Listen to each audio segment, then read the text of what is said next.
이 시간 찬송가 202장 같이 찬양하시겠습니다. 찬송가 202장 죄에서 자유를 얻게 함은 같이 찬양하시겠습니다.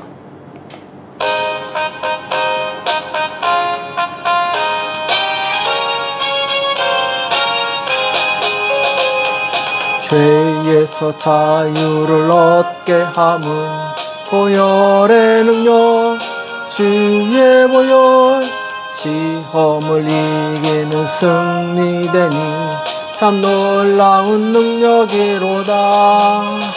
주의 보혈 능력이 또다. 주의 피 믿으오.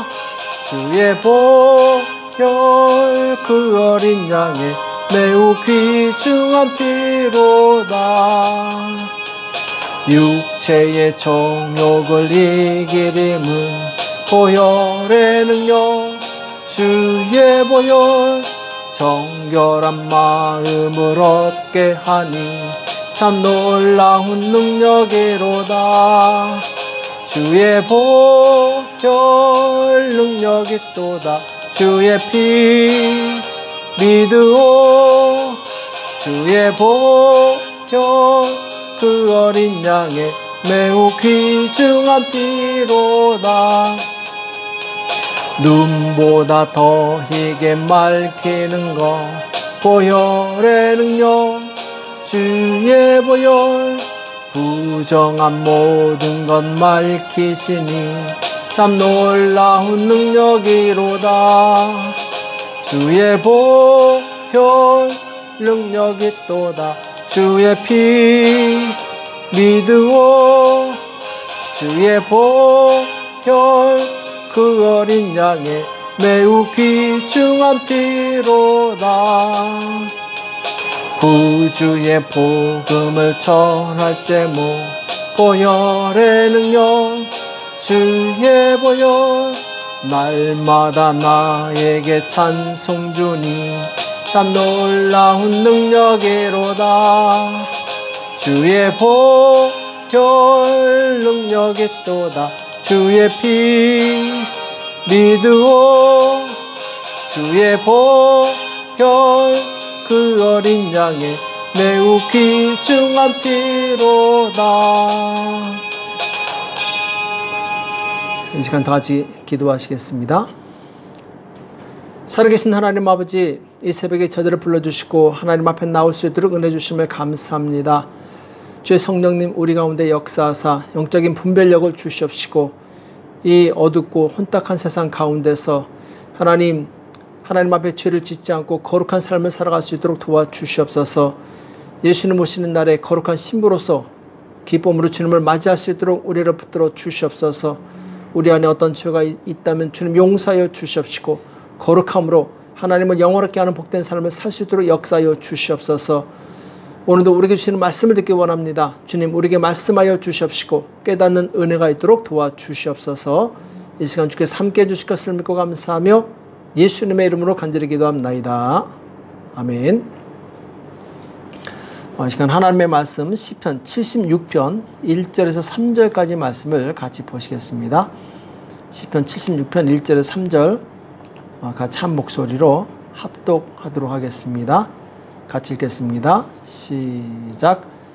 하나님이 유다에 알림바 되셨으며 그 이름은 이스라엘의 크시도다. 그 장막이 또한 살렘에 있으며 그 초소는 시온에 있도다. 거기서 저가 화살과 방패와 칼과 전쟁을 깨치시도다. 아멘. 하나님의 승리, 하나님의 승리란 제목으로 같이 말씀을 나누겠습니다. 오늘 76편 역시 이제 아삽의 시죠. 시편 73편부터 89편까지의 이 시가 모두 이 아삽의 시입니다. 자, 오늘 76편은 이제 히스기야 왕 때 아수르가 유다를 공격하게 되죠. 그때 이제 이 하나님께서 이 아수르의 공격을 물리치시고 백성들에게 승리를 주시게 되는데, 자, 여기에 감사해서 오늘 시를 짓게 된 것입니다. 오늘 1절에 보면은 하나님이 유다에 알림바 되셨으며 그 이름은 이스라엘의 크시도다. 자, 유다, 이스라엘 이렇게 나오는데, 자, 다른 나라가 아니죠. 같은 나라죠. 똑같이 이제 하나님께서 택하신 이스라엘 백성을 의미하죠. 하나님께서는 이제 이스라엘 백성을 선택하셔서 그들에게 이 하나님의 구원과 능력을 보여주셨습니다. 그때 이제 지도자로 쓰임받았던 사람들이 이제 대표적으로 이 아브라함, 모세, 그리고 이 여러 선지자들이 있었죠. 그래서 하나님께서는 그 하나님의 종들을 통해서 하나님이 누구이신가 이스라엘 백성에게 특별히 나타내 주셨습니다. 그래서 이스라엘 역사 속에서 이 하나님의 구원과 그리고 능력을 경험한 이스라엘 백성들은 그 하나님의 이름이 얼마나 위대하고 영광스러운지 이미 알고 있었죠. 또 2절에 보면은 그 장막이 또한 살렘이 있으며 그 초소는 시온에 있도다. 여기도 역시 살렘, 시온 겹쳐서 나오게 되는데, 자, 이름만 다를 뿐 똑같이 예루살렘을 의미합니다. 또 여기 장막이 나오는데, 장막은 곧 성막이죠. 성막은 하나님이 거하시는 곳, 곧 이제 하나님의 임재를 상징하는 곳이죠. 그러니까 예루살렘 성 안에는 하나님의 성막이 있었습니다. 곧 예루살렘은 하나님의 성소가 있는 곳, 하나님의 임재가 있는 곳, 자, 이런 의미를 가지고 있죠. 그래서 이 하나님의 임재가 있는 곳을 공격하는 그 누구도 이길 수가 없습니다. 자, 아수르가 하나님의 임재가 있는 이 예루살렘을 공격했지만, 정말 어마어마하게 많은 숫자로 공격했지만 이기지 못했습니다. 결국 패해서 도망가게 되는데, 하나님의 임재가 있는 곳, 그곳에는 100% 하나님의 승리가 있습니다. 또 3절에 보면은 거기서 저가 화살과 방패와 칼과 전쟁을 깨치시도다. 아수르 군대가 이 화살과 또 칼과 여러 가지 무기로 예루살렘을 공격했지만 하나님께서 그들을 깨치시게 되죠. 여기서 이 하나님께서 단지 이스라엘 민족의 하나님뿐만이 아니라 모든 민족, 모든 나라의 이 왕이신 것을 우리가 볼 수 있습니다. 곧 하나님은 이 만국의 통치자이십니다. 세상에 있는 모든 민족이 하나님을 두려워하고 하나님을 섬겨야 될 이유가 바로 여기 있습니다. 하나님께서는 만왕의 왕이시기 때문에 감히 하나님을 이길 자가 없기 때문에 그렇습니다. 자, 우리가 하나님 안에서 하나님의 승리와 보호를 경험하기 원한다면 먼저 우리는 하나님의 백성이 되어야 됩니다. 왜냐하면 하나님께서는 자기 백성을 구원하시고 그리고 보호하시고 그들을 이 사랑으로 인도하시는 자비 하나님이시기 때문에 그렇습니다. 자, 그럼 하나님께서 누구를 자기 백성으로 인정하시는가? 자, 여기에 대해서 오늘 9절에 보면은 곧 하나님이 땅의 모든 온유한 자를 구원하시려고 판단하러 일어나신 때로다. 여기 보면은 하나님이 땅의 모든 온유한 자를 구원하신다 이렇게 말씀하고 있습니다. 자, 하나님께서 일어나시는데, 하나님께서 전쟁을 하시는데 누구를 위해서 전쟁하시느냐? 곧 온유한 자를 위해서 일하신다 이렇게 말씀하고 있는 거죠. 그럼 땅의 모든 온유한 자는 누구를 의미하냐면은 바로 이 하나님께서 왕 되신 것을 인정하고 또 그분의 말씀 앞에 겸손히 순종하는 사람들, 자, 이 사람들이 바로 온유한 사람이라고 볼 수 있습니다. 하나님은 공의의 하나님이십니다. 그분은 태도가 분명하신 분이세요. 중간지대가 없습니다. 하나님께서 자기 백성은 사랑으로 보호하시고 반대로 악한 자들을 공의로 심판하시게 되죠. 그래서 우리가 이 하나님의 사랑과 보호를 받으려면 온유한 사람이 되어야 됩니다. 자, 여기서 온유한 사람은 겸손해서 하나님만을 전적으로 의지하는 사람을 의미하죠. 그래서 성경은 우리가 어떤 일을 하는 사람이 되는 것보다 더 중요한 것이 있는데, 그것은 바로 어떤 사람이 되느냐, 이것을 말씀하고 있어요. 내가 하나님의 승리를 경험하기 원한다면 먼저 온유하고 겸손한 사람이 되어야 됩니다. 하나님께서 승리케 하시는 사람은 세상에서 능력이 많고 그리고 실력이 탁월한 사람이 아닙니다. 오직 성품이 온유하고 겸손한 사람이라는 것이죠. 그 사람이 비록 부족해서 일을 좀 못해도 상관없습니다. 왜냐하면 하나님은 능력이 많으신 분이시기 때문에. 중요한 것은 무엇이냐? 하나님께서는 온유하고 겸손한 자를 찾으신다라는 거예요. 그래서 그 사람을 통해서 하나님의 구원과 승리를 이루게 하십니다. 자, 그래서 우리는 하나님 앞에서 내가 어떤 사람이 되어야 되느냐, 이것이 가장 중요한 이슈입니다. 중요한 문제죠. 예수님께서는 마태복음 11장 29절에서 이렇게 고백하십니다. 나는 마음이 온유하고 겸손하니. 자, 예수님의 성품에 대해서, 곧 하나님의 성품에 대해서 아주 간략하게 말씀하셨는데, 온유하고 겸손하다. 온유하고 겸손하다. 자, 이것이 바로 우리가 본받아야 될 하나님의 속성, 성품입니다. 예수님께서 온유하고 겸손하셨기 때문에 아버지의 뜻을 온전히 100% 이루실 수 있었던 것이죠. 자, 온유하다는 말은 무엇입니까? 곧 하나님의 말씀을 따라서 자기를 잘 통제하고 절제하며 다스린다, 이것을 의미합니다. 자, 예를 들어서 이 야생마가 있다고 했을 때 이 야생마를 탈 사람은 아무도 없습니다. 이 야생마 상태에서는 이 사람에게 아무런 유익도 없고 가치도 없는 것이죠. 자, 그런데 야생마가 잘 길들여져서 그 주인이 타기 합당하고 주인의 말을 잘 듣고 순종하면 그 말은 비로소 주인에게 이익이 되고 그리고 큰 가치를 갖게 되는 것이죠. 마찬가지로 자기 자신을 절제하지 못하고 자기 마음대로 사는 사람은 이 야생마와 같은 사람입니다. 그러니까 이 세상에서 아무리 능력이 많아도 이 야생마 같은 사람, 하나님의 뜻에 굴복할 수 없는 사람, 자신을 통제하지 못하는 사람은 결코 하나님께 쓰임받을 수가 없어요. 그 사람은 온유한 사람이 아닌 것이죠. 그래서 하나님께서 일하시는 방법을 우리가 잘 이해해야 되는데, 고린도전서 1장 26절에서 29절에 보면은 하나님께서 누구를 불러서 누구와 함께 일하시는가를 말씀하고 있어요. 형제들아, 너희를 부르심을 보라. 육체를 따라 지혜 있는 자가 많지 아니하며 능한 자가 많지 아니하며 문벌이 좋은 자가 많지 아니하도다. 그러나 하나님께서 세상에 미련한 것들을 택하사 지혜 있는 자들을 부끄럽게 하려 하시고 세상에 약한 것들을 택하사 강한 것들을 부끄럽게 하려 하시며 하나님께서 세상에 천한 것들과 멸시받는 것들과 없는 것들을 택하사 있는 것들을 폐하려 하시나니 이는 아무 육체라도 하나님 앞에서 자랑하지 못하게 하려 하심이라. 이렇게 말씀하고 있습니다. 그러니까 하나님께서 일꾼을 부르실 때는 이 세상 방식에 따르지 않습니다. 세상 방식에 따라서 지혜 있고 능력 있고 또 문벌이 좋고 배경이 좋은 그 사람을 부르시는 것이 아닙니다.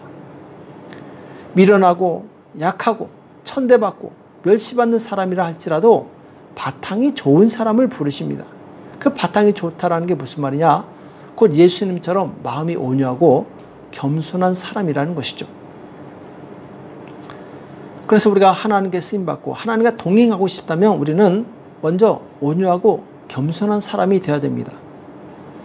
만약 겸손하지 않고 교만하여 하나님을 거스리는 사람이 된다면 하나님께서는 그를 아프게 징계하실 것입니다. 오늘 6절에 보면은 야곱의 하나님이요 주께서 꾸짖으심에 병거와 말이 다 깊은 잠이 들었나이다. 자, 주께서 꾸짖으신다. 자, 악한 자, 거스르는 자를 주께서 징계하신다라는 거죠. 그럴 때 모든 병거와 말이 다 깊은 잠이 들었나이다. 힘을 못 쓴다라는 것이죠. 또 10절에 보면은 진실로 사람의 노는 장차 주를 찬송하게 될 것이요 그 남은 노는 주께서 금하시리이다.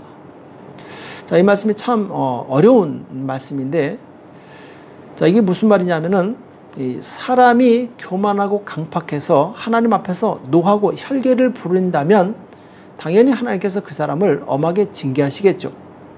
이를테면 이 아수리의 사네립이 이스라엘을 조롱합니다. 그 하나님 무시하는 말을 해요. 그러면서 히스기야 왕에게 항복하라고 합니다. 이때 히스기야 왕은 하나님을 경외하는 사람이었고 하나님을 의지해서 이 항복을 거부합니다. 이때 아수르 왕은 이 화를 냅니다. 버럭 화를 내면서 감히 나한테 도전하느냐 하면서 이제 욕을 하고 화를 내고, 자, 그래서 이제 이 군대를 일으켜서 이스라엘을 공격하게 되죠. 자, 그런데 하나님께서 도리어 그를 징계해 버리십니다. 천사를 보내셨는데 하룻밤 사이에 무려 18만 5천 명의 아수르 군대가 시체로 변했어요. 그래서 그들은 정말 창피하죠. 속히 도망가게 되는데, 자, 하나님 앞에 노를 바랬던 아수르가 패배하는 것을 보면서 모든 사람들이 하나님의 그 위대하신 능력을 찬양하게 되었다, 이런 말씀이죠. 아수르 군대가 패하는 것을 보면서 아, 정말 하나님은 살아계시며 공의로 모든 것을 다스리시는 분이시구나, 이렇게 깨닫게 된 것이죠.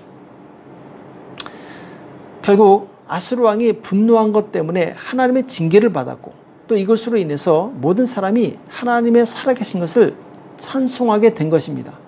그래서 진실로 사람의 눈은 장차 주를 찬송하게 될 것이요, 사람이 화난 것 때문에 하나님의 징계를 받게 되고 심판을 받게 되고, 그것을 통해서 하나님의 살아계신 것을 나타내므로 모든 사람이 주를 찬양하게 된다는 것이죠. 자, 그리고 그 뒤에 그 남은 노는 주께서 금하시리다, 이렇게 말씀하고 있는데, 그 남은 노, 이 말씀은 마치 이제 군대에 출전하는 이 전쟁에 출전하는 군사가 허리에 무기를 묶는 것과 같은 말입니다. 곧 남는 노, 이것은 허리에 묶는다는 뜻이에요. 이 말씀은 준비하는 것이죠. 곧 하나님께서 이 노하는 자들에 대해서 심판을 준비하고 계신다, 이런 뜻입니다. 아수르처럼 교만하게 행하는, 그리고 하나님 앞에서 노를 바라는 자들에 대해서 하나님은 언제든지 허리에 공격할 준비를 하고 계십니다.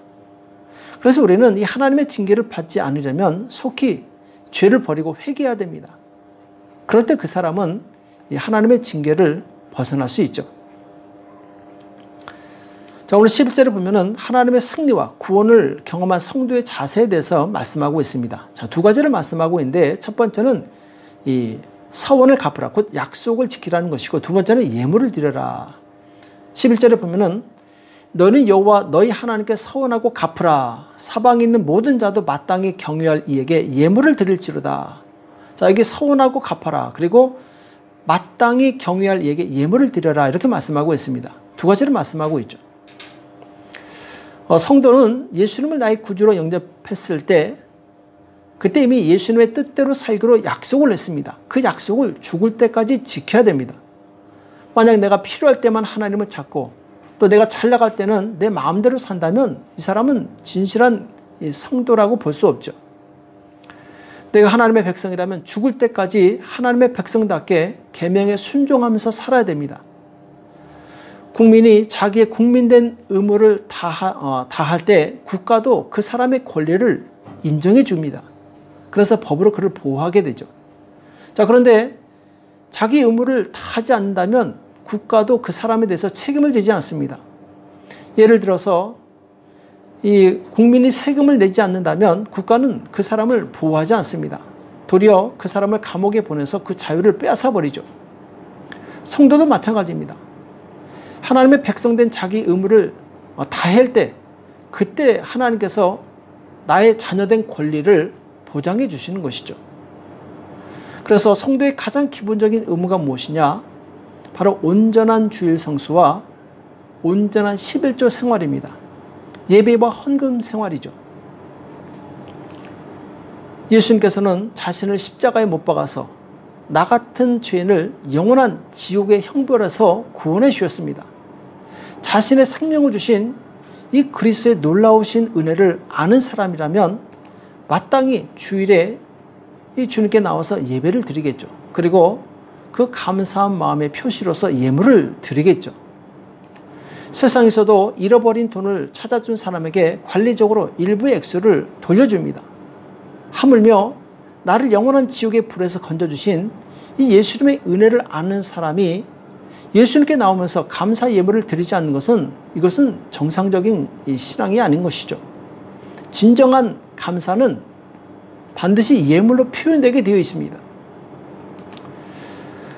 오늘 하나님 앞에 승리하는 성도의 조건에 대해서 말씀하고 있는데, 자, 하나님 앞에 승리를 경험하기 원한다면 그 사람은 어떤 일을 하는 사람이 아니라 어떤 사람이 되는가, 이것이 중요합니다. 바로 예수님처럼 마음이 온유하고 겸손한 사람이 되는 것. 그래서 주님께서 무슨 말씀을 하시든지 순종할 수 있는 사람입니다.